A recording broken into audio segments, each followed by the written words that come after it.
Hey, Nathan. Thanks so much for doing this. No problem. Thank you for having me. We're happy to help in any way. I really do owe you a lot, I guess, to get it out of the way for passing the bar. So anything I can do to sort of pay it back, really appreciate it. You're, I would say, the second, maybe third person I've helped from Texas. So it's showing that I have the capability to help with, and the app has capability to help with the UBE, not just California where I'm from. And so you're helping proving that point out, and it's very valuable to me. So you're the first person who's done a podcast from Texas. So I owe you as much, if not more, for doing this. So thank you, Nathan. I really appreciate it. No problem. Yeah. We start out these podcasts by talking about your background, like a little intro. You're from University of Texas?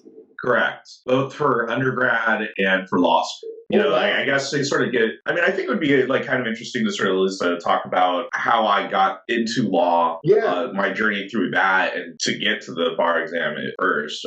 Basically, I went to undergrad at UT. I was majoring in engineering, structural engineering specifically, and Plan 2 honors, which was a liberal arts honors program. Graduated, was working in the Austin area as an engineer. And I wouldn't say like I disliked working there, but it was definitely a level of just like, is there anything more that I really wanted to do? And always in the back of my mind too, I was like, I remember when I was younger and how much I kind of enjoyed logic stuff and some legal stuff, because I did do mock trial in 8th grade once, and I remember enjoying it, even though at the time I was like, I was particularly great at it. But I did also really enjoy these sort of like what ended up being logic games, which I didn't even realize, but were logic games, like LSAT logic game that they would give us as part of our packet for this place that I think it was like a Sunday math school called Flossing. And so they would have this packet where we learn like the quadratic formula and all that stuff, do practice problems. But at the back would always be the quote unquote fun thing to do, which would end up just being logic games. And so like I decided like one day just out of boredom to just look through an LSAT, and I was like, oh, I remember this. And so that was kind of interesting. But yeah, basically once I found I didn't have the passion for like engineering as much as I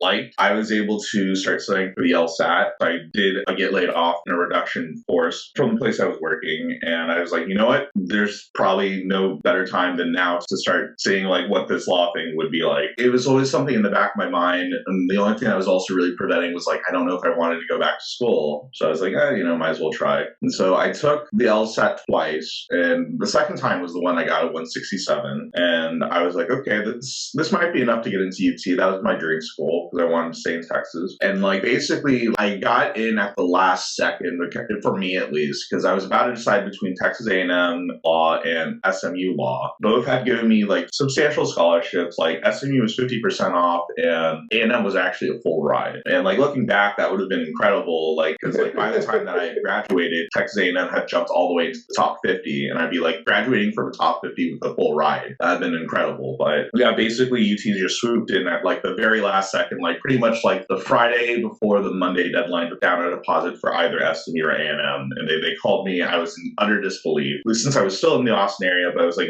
in Cedar Park, which was like a northern suburb, but like was literally just like a 10 to 15 minute drive. Austin itself without going on the highway. But basically, yeah, I ended up just driving down to UT, went to the law school, and was like, I actually talked to the admissions office, and they're like, yeah, no, we just sent out that call. I was like, that's incredible. So I got to go to UT Law, which was super excited and still very appreciative of. They did also give me at least some scholarship money. That at least like made it all worth it. Through that, you stay able to make a lot of great friends, have a lot of great job opportunities, find my passion, which is employment, labor law, representing workers, all that stuff. Then comes like time to study for the bar. When I first studied for it, I had no idea what I was doing. I'll be honest. 100%, I had no idea what I was doing. Like you get the thing, and like the reason I chose was just because they offered the public interest thing. As someone that like represented workers and all that, I was able to show like, hey, I have a public interest field. I was fortunate enough that they granted me that. I was doing it, but I had no idea what I was studying, no idea how to pay attention. Ended up showing. At the same time too, I do want to say that like a lot of people go through that. And on top of that too, it's just like it's a completely different skill than anything you really learn in law school. There's definitely obviously carryover because you're learning law, learning how to analyze. In law school, you at least least given like weeks to analyze a problem, write a memo and all that. But they want you to do it in an hour and a half. And like, granted, there's some level of like, okay, it doesn't have to be the most perfect thing. But then that's just the MBT. Then you have the MBs, which are just even way more different than any multiple choice test you could have taken in law school. And that's just like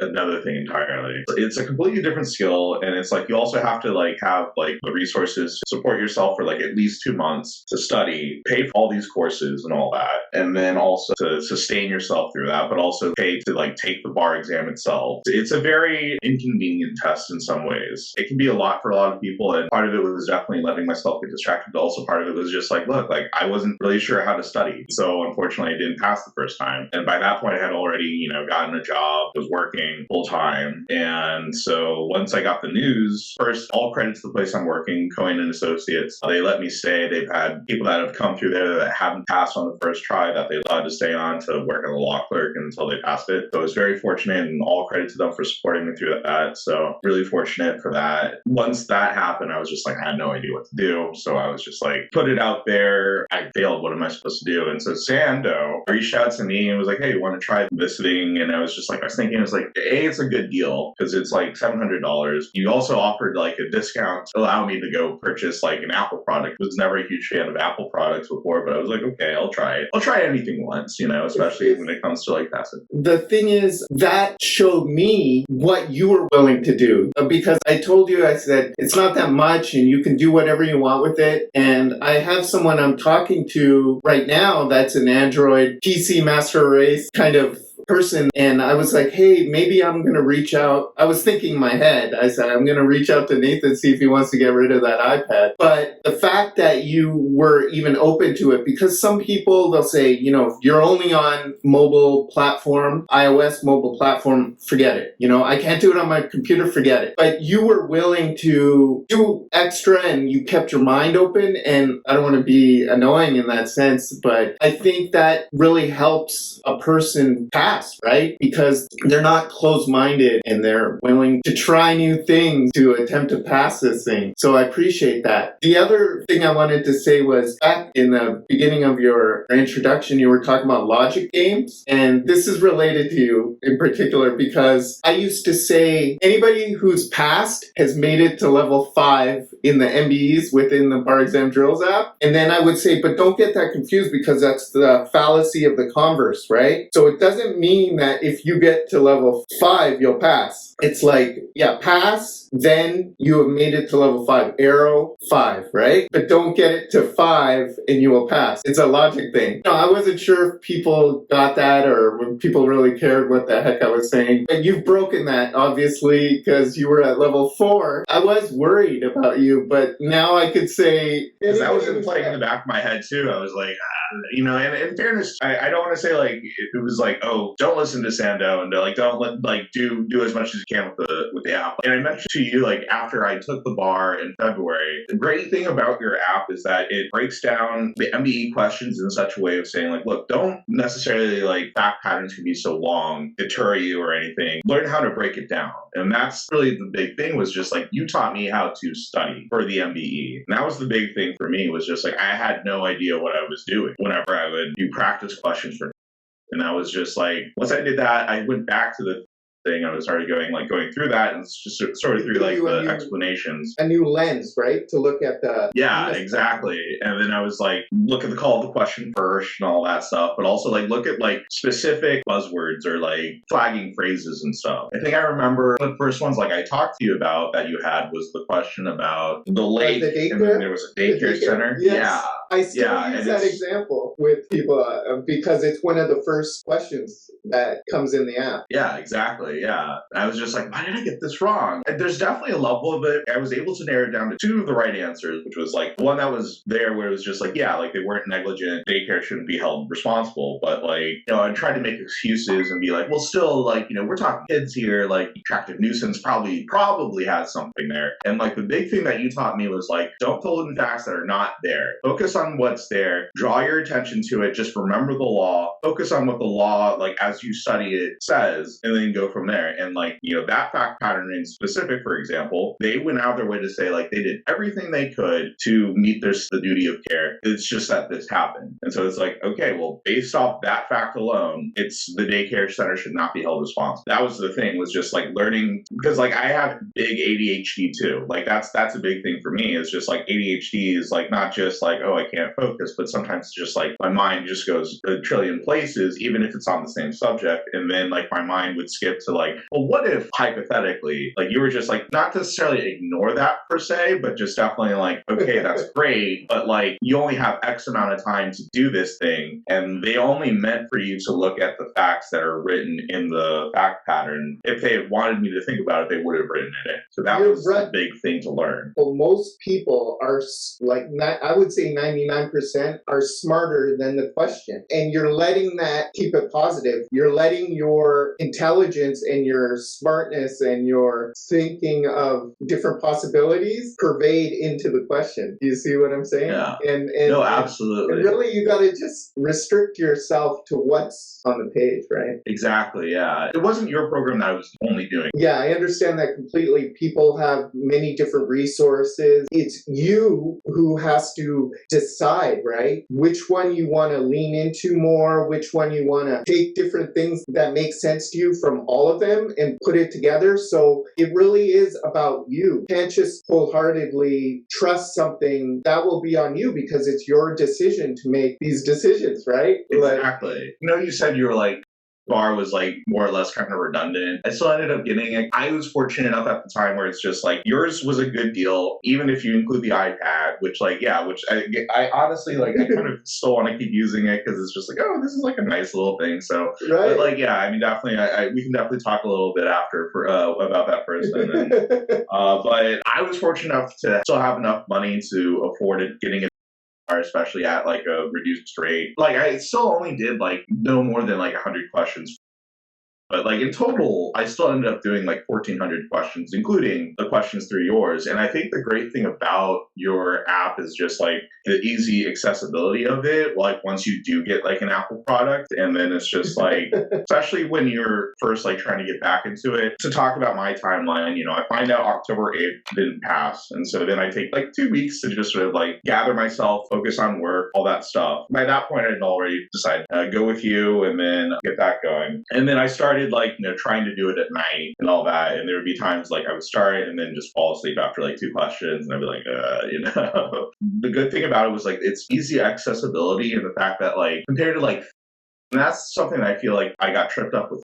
Was just like this idea that I had to get all the lectures done. I had to get like, even not the outlines done, but like, like I had to understand the material before I could answer that, all the questions. The great thing about yours was just like, look, like first you're a retaker, so you've already been exposed to all this again. So, but even then, like, there's some level of it where it's just like, look, like you have to start understanding as soon as possible that MBE questions are a completely different animal than anything you've learned necessarily from like law school, in the sense of like, okay, you also have to be focused, know the material in such a way that you can answer the MBE questions themselves. It's good to know like the common law and all that stuff. That's going to help you going into the exam, obviously, but learn to read the MBE questions, and knowing how to do that like as soon as you can, or get the idea that you have to learn that as soon as you can, is more important than necessarily like knowing every little like exception within like the common law for like one particular facet of the law or subject, even within the subject. And so that was the big thing, was just like going through it, going, okay, so this is just a completely different animal than the way I was studying it. And that was the good thing too about your app, was that it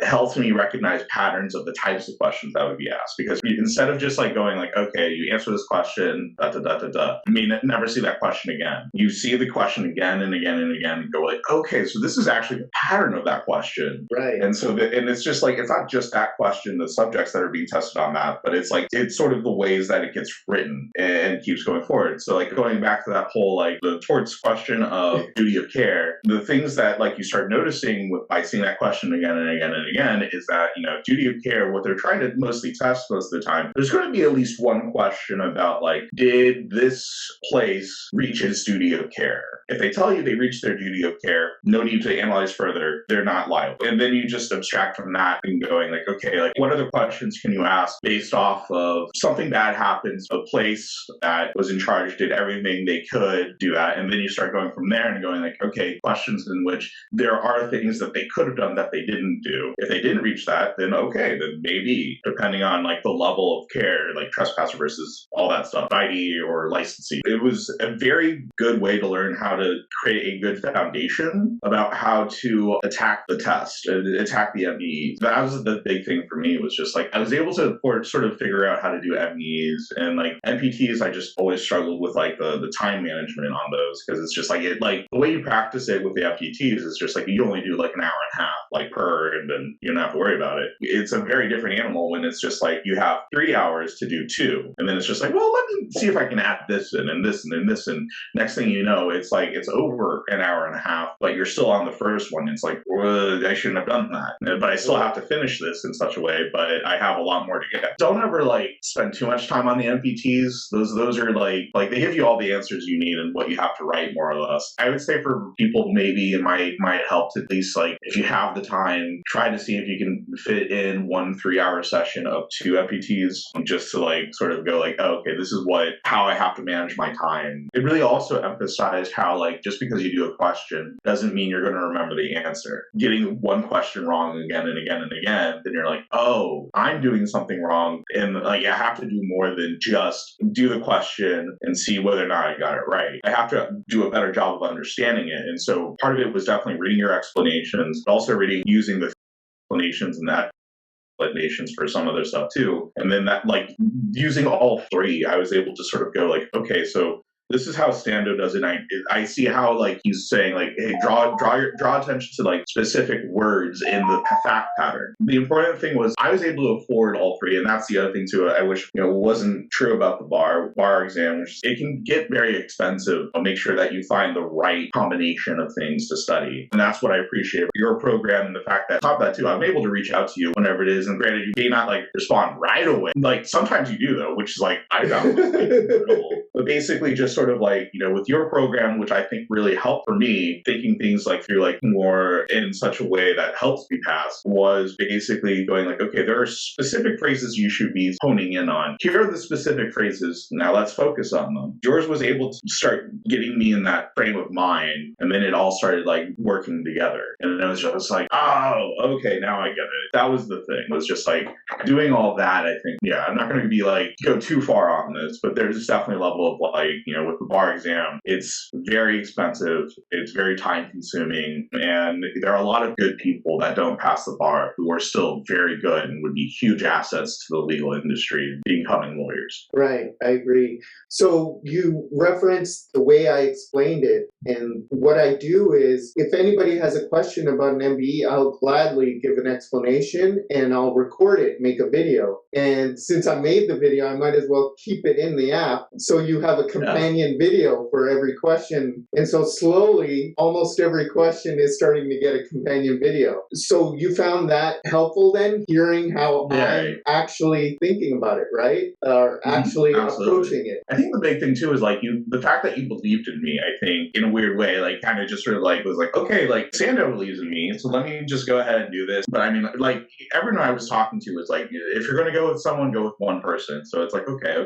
It worked out that it was just like yours was a better deal for sure, but also like I've had a better feeling. Like I think the other thing too that sold me on yours versus his was the fact that like I was able to reach out to you whenever, and like you would still like reply back to me. And that's what I'm kind of selling people on now in my pitch is like, look, you're talking to me and I'm the new guy, so I will do anything to get you to pass. You know what I mean? Yeah, like that was the big thing. Did I say that to you? Yeah, you did. I was like, okay, you know what? Like, he seems hungry. Like let's go with that. I mean, the lowest point was probably when I first saw that I hadn't passed it the first time. And I remember just like lying in bed and just sort of like looking into the middle distance, trying to take naps and whatnot that weekend. I mean, there are definitely some low points here and there. I was fortunate to have like a pretty decent support system. And I will say also, like, I wouldn't say fortunate on this, but like also I guess in a way it helped, was the fact that like my best friend from law school, they didn't pass well. So I was able to take it with them and be in touch with someone, as well as also another friend of mine who didn't pass. We studied together and that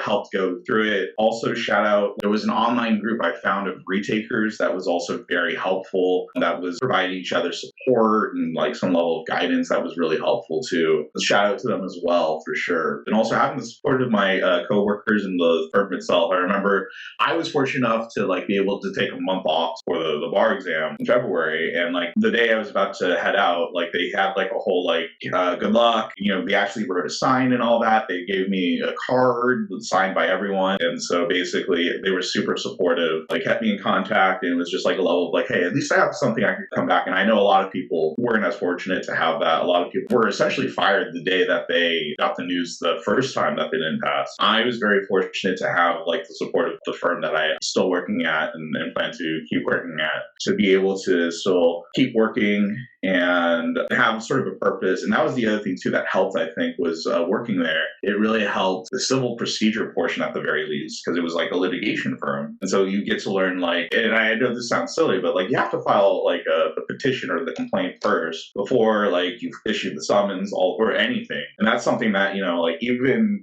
some people I talk to that pass the bar, sometimes like, you know, they have to sort of be told that, like say like, hey, like we can't send the summons yet because we haven't even filed the lawsuit yet. We have to file the lawsuit. So that really helped a lot, was like being in the workplace and seeing how each thing was done versus like kind of being told, well, theoretically you're supposed to have the burden of proof until the other side has the burden of proof. And then it's a back and forth table tennis match. It's like, it's kind of harder to understand that until you actually see it play out. So that really helped with my civil procedure, even though like civil procedure ended up being, I think, weirdly, on my July bar was like the second strongest subject for me on the MBE, which was weird, but I think it was probably because I overemphasized trying to study that, the detriment of a few other subjects. Definitely having all that really helped to get me through it. And it was only after really I took the bar, and then as results were approaching that, there were times that I was like really like going like, what if I have to do it again? All this stuff. But that's when the self-doubt really started coming in. I think it was just the fact that I was so busy with work and study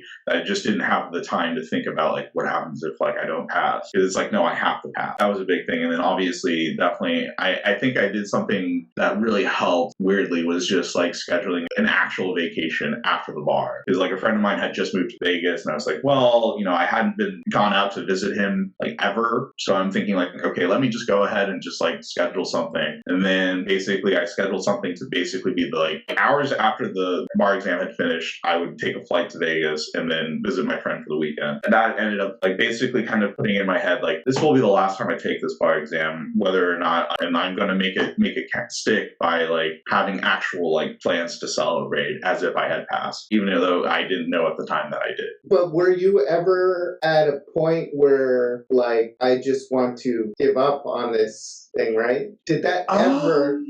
I think there might have been a point here and there. I mean, there's nothing like super strong, weirdly enough. Like, I mean, definitely it was like, and it's not to say that like that doesn't happen. Like, definitely it's like, look, like, I mean, for the people that are like have to retake or are about to start, like it happens and it's nothing to be ashamed of. We all get to that point. Not only is it time consuming, not only is it expensive, but like bar prep can be very isolating. And if anything, like I would say like the best thing to do is also trying to make sure you can find people to stay in contact with retaking or taking the bar and prepping for it themselves so that they know the experience, but also understand then like when it becomes necessary to reach out to someone and just talk. I mean, there were definitely points of it. I just don't remember like the exact times. And even then I think they were like a little bit shorter at times. I mean, definitely in December, I felt a little burnt out. And that was also probably because like I was in the middle of finally setting up my Houston apartment. Because originally, you know, I'd been like my stuff was still like in Austin, and I was still kind of more or less living out of my Austin apartment, still paying my rent there and all that. Finally getting the full move to Houston to get that going. So that, I think that was part of it too, was just like the stress of all that too, living in the pandemic and just sort of like going like, okay, I have to make sure I'm limiting my interactions with people so I don't catch the Omicron or whatever, you know. So once it came time for January,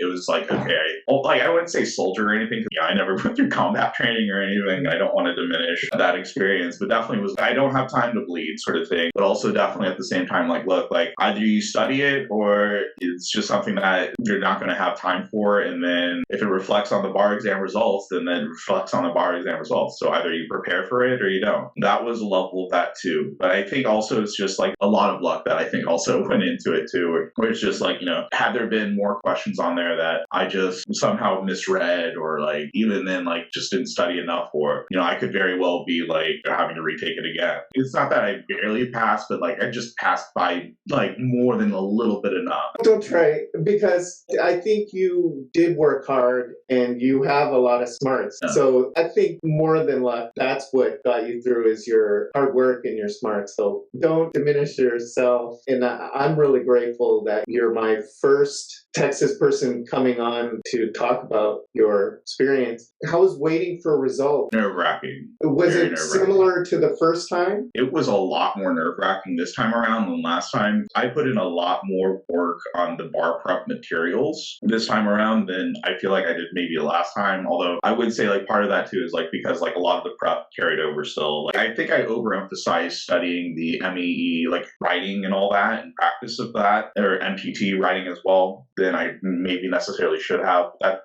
prep still carried over. It was a lot more nerve-wracking because I was like, oh man, it feels like a lot more was riding on it because I finally had a job that like, you know, I was going to be there for long term at least. And versus like, you know, before, like it was like, you know, I mean, I was going to be working at a place that I really liked, but it was also like essentially kind of more or less a little bit almost like, I don't want to say like an internship because it makes it seem like I'm kind of dismissive of it. But yeah, I mean, it was a short-term like clerkship more or less, like not supposed to last longer than even past December unless like, you know, something it was able to work out. It was definitely more of like, okay, I actually have plans. I have something to look forward to. If I don't pass, this is going to really mess up all those plans. To credit to the firm I still work at, having people stay on even after they don't pass. So I think there's something that may have been able to work out, but like definitely there's a level of like, oh man, like this is, well, what am I going to do differently this time? I don't know. I don't want to put it essentially in like rely on the kindness of their heart to like keep me on if it's too much of a burden, you know? So it felt like it was more that was riding on. It was like, okay,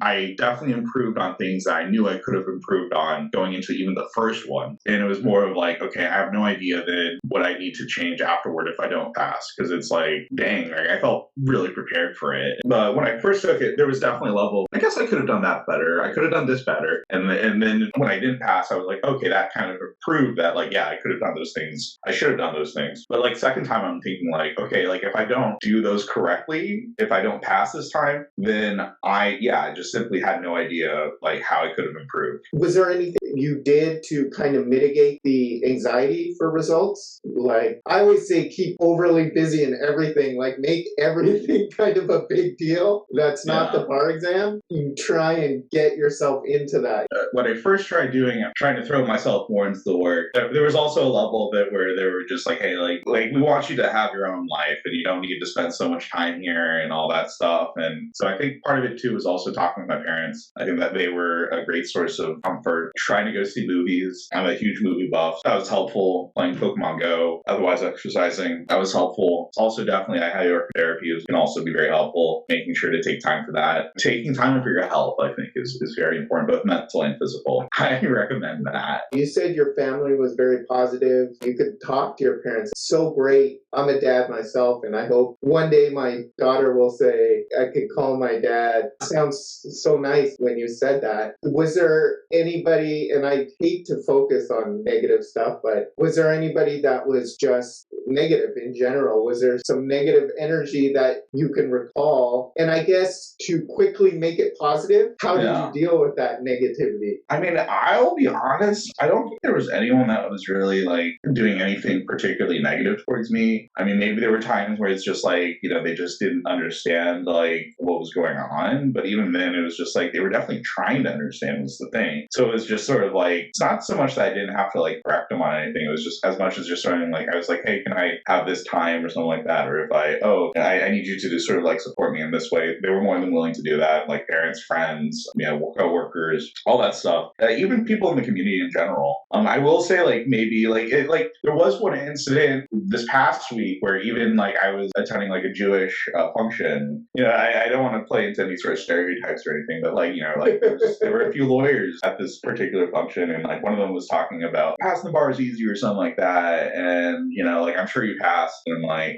especially since you went to UT or something, and then I was like, well, technically I didn't pass the first time, and then he kind of like had a little bit of a like shock on his face, but he immediately was like, well, I'm sure it was just like nerves or whatever. Like people will go out of their way to like go and be supportive. I think there was just maybe one time when I was after the bar, I was just kind of like trying to distract myself a bit and just sort of like enjoy my life a bit. But like definitely there was, I think I was at like a sports bar or something like that, and the topic came up, like I was like, talking about like, I just took the bar exam, et cetera, and they were like mentioned that I hadn't passed, and I went to UT, and they're like, like I heard like UT is supposed to really prepare people for the bar or something like that, and I was like, well, no, I mean, just things didn't go their way, but like there weren't anyone in my life like it was just like a one-time person thing where it's just like, okay, like yeah, no, I mean, I get where you're coming from. It's all it's all unintentional. I think that's a coping mechanism to that, is just look at, did they really mean to say that, and they didn't, so just dismiss it as exactly that. And yeah, I mean, that being said too, I will say like, look, like if there had been someone that was like I felt being a negative presence, I probably would have cut them out for at least the time being, and then maybe come back to it, because it's just like, and I would have been upfront saying like, hey, look, like I really appreciate you, but right now I'm trying to focus on this bar exam thing, and like I need to be as focused as possible, and don't take this personally, it's just more so just like I want to focus on this. I would have probably said that, and then go from there. I mean, like there were definitely like people that like I guess were like not negative about the bar exam, but I felt were kind of distracting from it for other things, and there was more so just like random people in my life, not knowing that there was someone I was even dating at the time who was like very supportive, but like like unfortunately just didn't work out because like our lives were like kind of going in different, like not in different directions, but like it was just like the times that like at least she was at and I was at, like we were just wanted to focus on our careers and our families, and so that was like, okay, like totally understand, no worries, and we're still friends. So but yeah, no, definitely there's a level of being outwardly negative, and it's just sort of like, okay, like I wasn't really close to you to begin with, like I think it's probably best for both of us to just sort of like keep our distance for the time being, and if things get better, then maybe we can still talk more. But like it's not like, at the end of the day, I think the biggest thing is just learning that a lot of this stuff isn't like personal, and I think it's just sort of in general, just just going like like I'm sure I've been negative at times in some people's lives, and I really regret those times, and it's just like anything that I can do to be more positive, like definitely let me know. And there are times too where it's just like, look, like like I was better, and I like improving myself, even if it doesn't come across like I am. But I think the most important thing is just to be fair. I was in the wrong, or oh, you were in the wrong, and like, oh, okay, like let's we can either let bygones be bygones, or just sort of understand like, hey, maybe if this is just something that we can't really fix, let's step aside.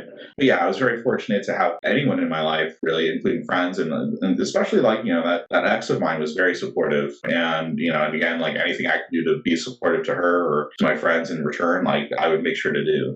So here we are, final stretch of the podcast. Is there anything you want to say to someone studying now, whether they're a repeater or not, or it's first time studying for the Texas July exam, or any UBE exam, or any bar exam anywhere? Is there anything you want to say to them now? So I guess it could be a good question too. Is there anything you want to say to your 2021 self? Yeah.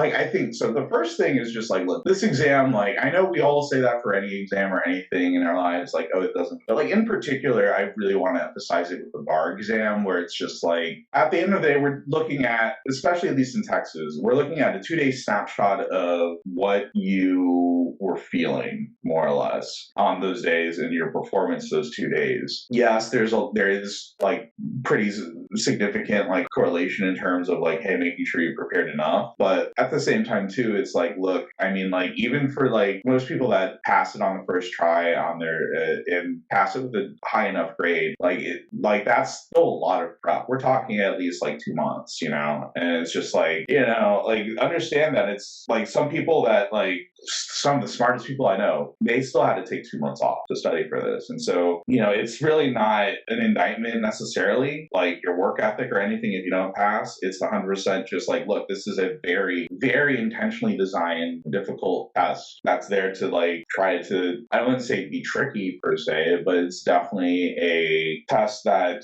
is not necessarily, I wouldn't say common sense, but just sort of like, it's not an incredibly intuitive test. Let me put it that way. It's not intuitive. I do believe that, you know, there's some level of like, yes, there should be some competence. It's just definitely like, I don't know if the bar exam itself can be like, it is necessarily the best indicator at times when it comes to that. But you know, I mean, yeah, I'm not trying to like put down like any state bars or anything like that, or you know, the NCDE people. But yeah, definitely there's a level of like it's not the end all be all. If you don't pass it, you can always take it again. But on top of that too, it's like, look, like there are a lot of great people that have failed a bar exam at once in their life. And so like, and even if they don't find success in the legal field, they still are very successful people. So I would say like, it does not define you. Don't ever for a second, like hold it against you if you ever fail. And don't hold it against you or other people if you pass, but other people fail. Like don't ever do that. But also I would say too, I think a big important thing too, is that it's a learnable. It is at the end of the day still a learnable test. Like maybe not in the same way that the LSAT was, or, you know, like the LSAT, it's like, yeah, no, you can definitely learn this test. I mean, granted, you can definitely argue that the LSAT itself had even less to do at times than the bar exam. But I would even say like the LSAT's